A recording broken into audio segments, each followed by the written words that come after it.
The forged signature was time-stamped 3:14 in the morning. He had been asleep beside her. Sasha Carrington is 27, black, sharp, a forensic compliance analyst inside one of Seoul's oldest family empires. She wears a soft pink tank top to a boardroom of pearls and tailored wool, and she reads ledgers the way other people read faces. The man across the table is Kang Min-jae, 33, heir to the Kang dynasty. They call him the Quiet One. A coiled serpent tattoo climbs the right side of his neck, half hidden by a crisp white collar. His watch costs more than most apartments. When he looks at the room goes still. When he looks at her, something in him softens. That morning, Min-jae cut the family allowances. His mother smiled with a thin wine burgundy mouth. His sister did not smile at all. That night, Sasha heard a whisper she was not meant to hear. Something about her man being still alive to sign decisions. She went home and opened the maintenance logs of a private jet. What she found at 3:14 a.m. had his name on it, but he had been asleep beside her. Before starting the story, comment down below where you are watching from and what time it is there. If stories of karma, love, and hidden truths move you, leave a like, be sure to subscribe to the channel, and click join to become a member and help our channel. Min-jae closed the ledger before anyone at the table could finish their sentence. The sound was small, a leather cover meeting a leather cover. In that boardroom, on the 42nd floor above Seoul, small sounds carried. Allowances are cut by 60%, he said. Effective tonight. Sun-hee did not move her hands from her lap. The single strand of pearls at her throat caught the overhead light once, then went still. Mira's glossy nude pink lips parted, then closed. Her manicured nails pressed a half-moon into the leather armrest and held there. At the back of the room, against the glass wall, Sasha Carrington kept her pen against her notepad and did not write. The light pink tank top with the small white words across her chest read the same in any language. She had been hired 6 months ago to clean the family's English correspondence. She had stayed because Min-jae's chief of staff had quietly doubled her brief. Now she watched the room the way she had been taught to read a contract, top to bottom, then again from the bottom. The household keeps its staff, Min-jae continued. The cars stay, the travel ends. Travel, Mira repeated. One word, tested in the air. Travel, he said. Sun-hee finally lifted her eyes. They were narrow and dark and old, in a way the rest of her face refused to be. Your father funded our travel for 40 years. My father is dead. He said it the way a man closes a door behind himself. No heat, no apology. Daniel Whitaker, his chief pilot, was waiting downstairs for the weekly briefing, and Min-jae did not like to make Daniel wait. He stood. The black suit fit him the way armor fits, close at the shoulder, loose at the wrist where the watch could move. His shirt collar shifted a half-inch as he buttoned the jacket, and the fine black ink of the coiled serpent showed at the side of his neck. The head, one curve of the body, then gone again under the white cotton. Hyun-woo will send the revised figures by morning, he said to no one in particular, and walked out. The door clicked. The room did not breathe for a full second. Mira reached for her water glass and missed by an inch. Sun-hee laid one hand flat on the table and stood with the slowness of a woman who had been standing slowly her entire life. She rounded the chair. She passed behind Mira. Her wine burgundy mouth came close to her daughter's ear. Sasha was bending to slide her portfolio under her arm. The two women did not see her. They saw an empty corner of glass. The problem, Sun-hee said, is that he is still alive to sign decisions. Mira's chin moved a quarter inch. Mother. Don't mother me, fix it before Saturday. They walked out together, heels on the marble in the same rhythm. Sasha straightened. She put the portfolio under her arm. She did not look at the door. She looked at her own hand, at the way her thumb had pressed white against the leather, and she made it let go. She rode the elevator down alone. On the way to the car, she nodded at 3 people whose names she always remembered, and smiled at a 4th whose name she pretended she didn't. In the back of the sedan, she opened her laptop on her knees and started typing before the driver had pulled into traffic. Her apartment was in Itaewon, 6 floors up, one window facing east. She did not turn on the kitchen light. She kicked off the ankle boots at the door, walked past the unmade bed, and sat at the desk in the dark. The lamp she clicked on was small and yellow and pointed at the screen. She logged into the family's internal system through the access Min-jae had given her in week 2 and never thought about again. Maintenance authorizations, hangar manifests, pilot rotations for the next 10 days. The Saturday flight to Jeju was on the calendar in pale gray. Bombardier Global 7500. Captain D. Whitaker. First officer to be assigned. She opened a second tab. Vendor payments outbound, last 90 days, filtered by amount over $50,000. The list was longer than she wanted it to be. She narrowed by recipient country. She narrowed by new vendor, registered under 6 months. 3 names came up. The second one she did not recognize. The address was in Macau. She copied the registration number into a third tab. The shell company had been incorporated in February. The signing director was listed under initials only. KM. Sasha sat back. KM was 43% of the surnames at the top of this family. She did not type anything for a long minute. The refrigerator clicked on behind her, and the sound was loud in the apartment. She drew her knees up against the edge of the desk and rested her chin on them and looked at the screen the way a chess player looks at a position 3 moves before it loses. Then she opened her phone. She did not call Min-jae. She did not message him. She opened a blank note, and she wrote 1 line, in English, because English was the language her panic obeyed. Find the maintenance signature, then go to him. She locked the phone. She put it face down on the desk. She did not move for another minute. Then she pulled the laptop closer and started pulling logs from the hangar. Outside, somewhere across the river, a private jet she had not yet identified was being prepared by hands she had not yet named. The hangar logs gave her nothing. Sasha closed the laptop at 4 in the morning and stood up because her back had started to lock. The penthouse was quiet. Min-jae was already asleep down the hall, the door half open the way he always left it when she stayed late at the desk. She didn't go in, she went to the terrace instead. The city was the color of cold steel.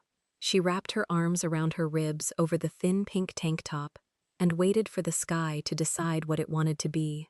He found her there an hour later. Min-jae didn't say her name. He just put a coat over her shoulders, his own, the long black wool one, and stood beside her at the rail. The serpent tattoo on his neck was hidden by the collar of his shirt. His hair was still wet from the shower. "You didn't sleep," he said. "Neither did you." He let that sit, then, quieter. "I'm flying to Busan tomorrow. The shipyard contracts. 3 days. Her hand closed on the railing. She kept her face turned toward the river. "Take Hyun-woo. Hyun-woo is already on the manifest. Take Marco too." He looked at her then. She felt it the way you feel a hand on the back of your neck. "Sasha, just take him." Min-jae turned her gently by the shoulders. He pressed his forehead to hers, the way he did when words were too loud. She closed her eyes. His thumb moved once along her jaw, slow, careful, as if he were checking she was still made of the same thing she'd been yesterday. "What do you know?" he asked, low. "Nothing I can prove yet." "Then tell me what you feel."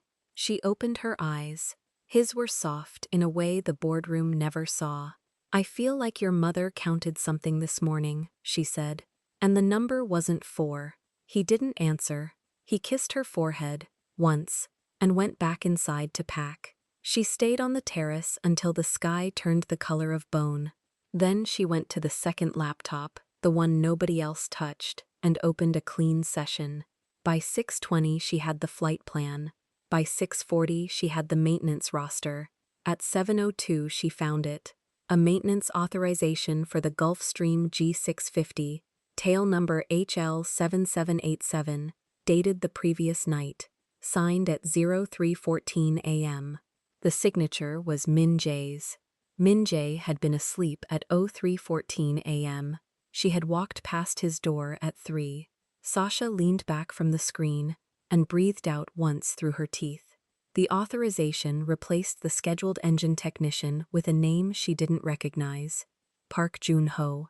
She pulled his employment record. Hired 11 days ago. References from a maintenance firm in Incheon that had closed in 2019. She copied the file. Then she went after the money. The payment had not gone through the family ledger.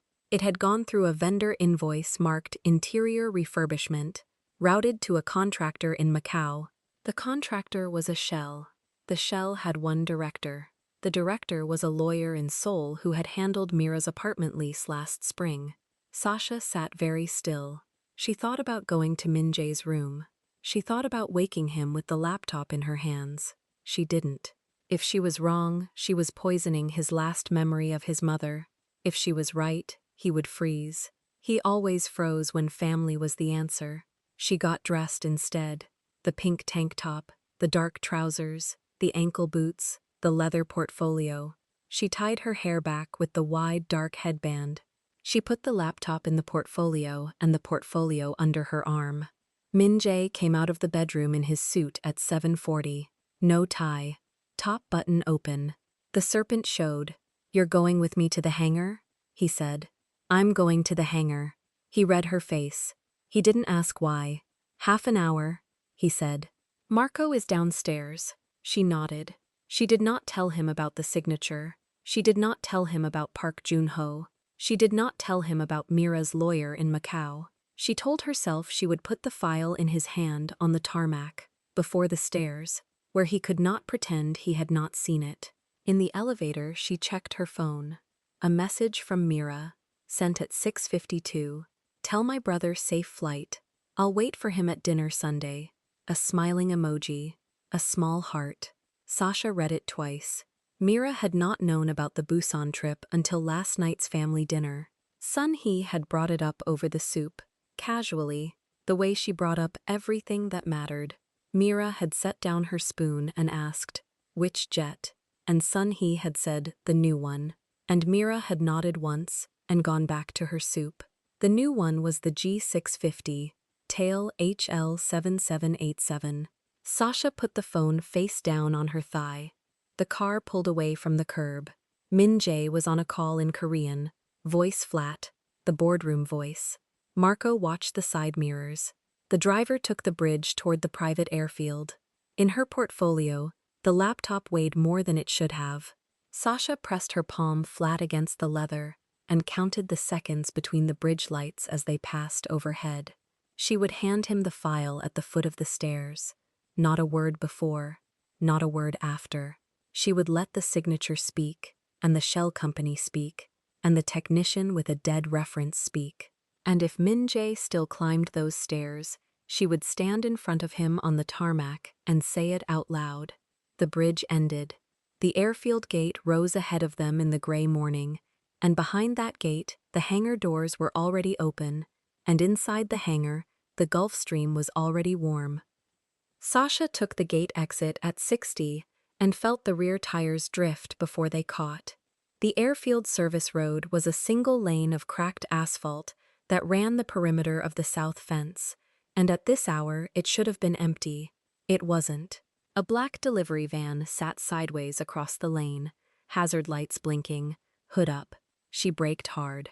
The portfolio slid off the passenger seat and hit the floor. A man in coveralls stood at the front of the van with a phone to his ear. He didn't look up. He didn't move. He was waiting for her to reverse. She reversed. The service road was the short way in. The long way meant the main avenue, the morning traffic into the airport, the light at the boulevard that held for 90 seconds even when nothing was crossing. She knew the timing, because Min Jae had complained about it twice. She took it anyway. There was no other route that ended at the hangar gate. The boulevard was already locked. 4 lanes of brake lights, a city bus stalled in the second lane, a delivery truck angled across the third. She pressed the horn once and the sound went nowhere. The car in front of her didn't move because the car in front of that one couldn't move either. She pulled up the voice note she'd recorded at the apartment and sent it again. The little blue checkmark appeared. It stayed single. Not delivered. She called. Straight to voicemail. She called Hyun-woo. The line rang 4 times and went to a recorded greeting in Korean she didn't fully understand. She hung up before the beep. The dashboard clock read 7:41. The flight plan had departure at 8:05. She opened the Maps app. The little blue dot of her car sat motionless in a sea of red. 22 minutes to the hangar. She had 24. The car beside her honked at someone 2 cars ahead. The driver was looking down at his lap.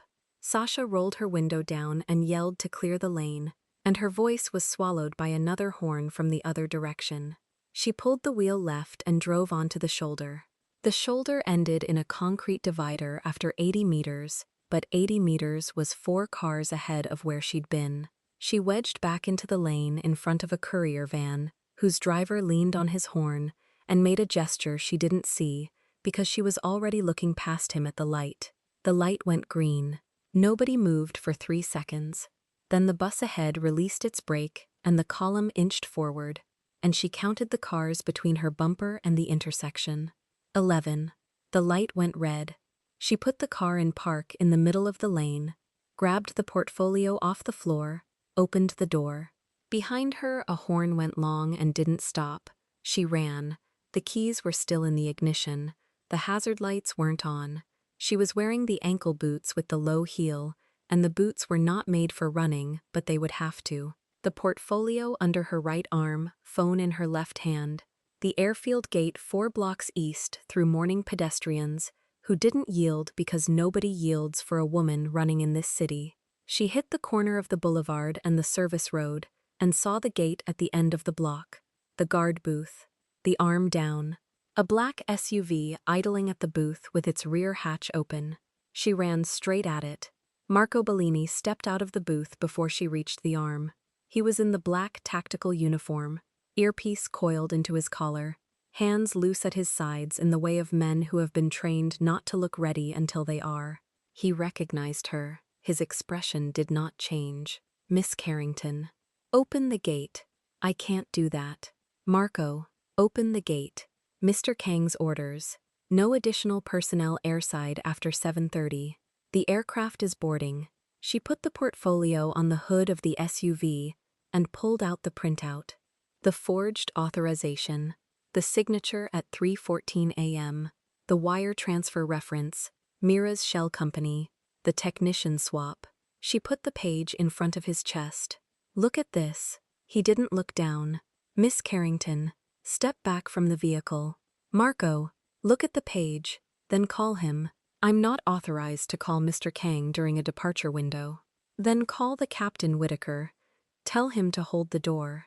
I'm not authorized to contact the flight crew. The earpiece in his collar gave a small click. He tilted his head a 1/4 inch to listen. Whatever he heard, his face did not change. She looked past him through the chain link. The hangar doors were open. The Gulfstream sat on the apron with its stairs down and its lights on, and at the top of the stairs, she could see the shape of a flight attendant in the doorway. Min Jae was not visible. He was already inside. He's about to board, she said. Marco, 3 minutes. Call Whitaker. Step back from the vehicle, ma'am. She did not step back. She pulled out her phone and dialed Min Jae one more time, on speaker, and held it up so Marco could hear it ring. It rang twice. It went to voicemail. She dialed again. Voicemail. In the booth behind Marco, a second guard had stood up and was watching her through the glass, with one hand resting on his belt. She looked at the gate. She looked at the fence. She looked at the SUV with its hatch open and its driver door open, and the keys. She could see them. The keys in the ignition. She moved. Sasha walked. She did not run. Running brought guns up. Walking past Marco Bellini brought only a shout, and a shout she could outpace. She crossed the access lane with the portfolio pressed flat to her ribs. Behind her, Marco was already in the radio. Ahead, the hangar mouth opened like a black throat, and inside it, the white jet sat under cold light. Stairs down, door open, Captain Whitaker on the top step with his clipboard. Min Jae was at the foot of the stairs. Aviator sunglasses, black overcoat. Hyun Woo 2 steps behind him with the slim portfolio. Min Jae lifted his head when he saw her. He did not move toward her. He waited. "Don't board that jet." She said it at 10 paces. She said it again at 5. The third time she said it, she was close enough to touch his sleeve, and she did not touch his sleeve, because 2 of his security had stepped into the gap between them. Min Jae lifted 1 finger. The 2 men stepped back. 12 seconds, Sasha said. "Give me 12 seconds. He took off the sunglasses. He folded them. He put them in the breast pocket of the overcoat. "Go." The maintenance authorization for this aircraft was filed at 3:14 this morning. Your signature. You were asleep. The certified technician was pulled and replaced with a freelancer, paid through a shell company, registered in your sister's secretary's name. The flight plan was filed at 4:02. The same shell wired the freelancer at 4:11. I have the bank trace. I have the swap log. I have the camera at the side door at 3:09, showing your mother's driver carrying the envelope in. She did not breathe between sentences. She had counted them on the drive. 12 seconds, used. Min Jae's face did not move. The jaw moved. Once. "Captain Whitaker," he said. Whitaker looked down from the top step.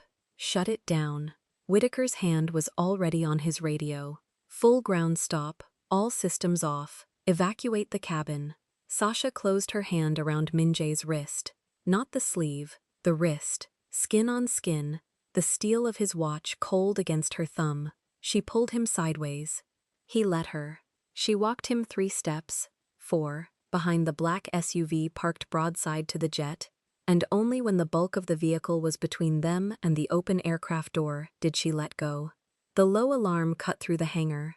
2 long tones. A pause. 2 long tones. Hyun Woo was already moving people back. Whitaker was on the stairs talking into his collar mic and waving his co-pilot down. The freelancer technician at the wingtip dropped his torque wrench and started walking the wrong way, fast, toward the side door. Marco Bellini intercepted him at the second strut and put a hand flat on his chest. Behind the SUV, Min Jae was looking at Sasha's face. "My own mother," he said. It was not a question. He said it the way a man reads a number off a page to make sure he has read it correctly. Sasha nodded once. "And Mira." "And Mira," he breathed out through his nose. He looked at his own hands. He turned them over, palms up, as if checking for something. He found nothing. He let them fall. Hyun Woo. Hyun Woo was at the corner of the SUV in 3 steps. "Seal the hangar. No one in, no one out. Internal security only. No police, no press. Pull every camera file from midnight to now to my server." The technician, "Hold him in the maintenance office. Captain Whitaker stays with the aircraft until forensics arrive from our side. The pilot rotation for the next 30 days is suspended." "Yes, sir." And Hyun Woo. "Sir, my mother and my sister are not to know this flight did not happen until I tell them myself." Hyun Woo's eyes flicked once to Sasha. He nodded. He went. The shutters of the hangar began to descend. Slow, oiled, the long bars sliding down on either side of the great mouth. The cold daylight narrowed to a strip, and then to a line, and then to nothing. Inside, the overhead floods came up to full, the white jet under the white light. The men around it suddenly looked smaller. Min Jae leaned his shoulder against the rear quarter panel of the SUV. He let his head rest back against the metal. He closed his eyes for 2 seconds. He opened them. "You arrived in time," he said. "I wished I was wrong." He looked at her. The cold, sharp eyes were not cold. They were tired, and they were on her, and they did not move. "You ran every red light to get here. 3 of them. You left a slim leather portfolio on the security guard's hood. He'll bring it back." A sound came out of Min Jae that was almost a laugh. It died fast. He pushed off the SUV. He stood up straight. The overcoat fell back into its line. "You will sit in on what happens next," he said. "Not as my assistant, not as my witness, as the person in the room my mother has to look at when I ask her the question. Min-jae, yes, she will deny it.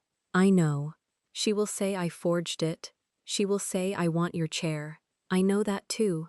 He reached into the inner pocket of the overcoat. He took out a small black key on a steel ring. He held it up between them. "My father's vault. Digital. He left a letter. He told me not to open it until the day my own blood tried to kill me." He turned the key between his thumb and forefinger. "I think today qualifies." Sasha looked at the key. She looked at his face. "And the council seat? Yours. Pending." As of tonight, the hangar shutters touched the floor with a soft metal kiss. The lock engaged. Somewhere on the far side of the building, a door closed.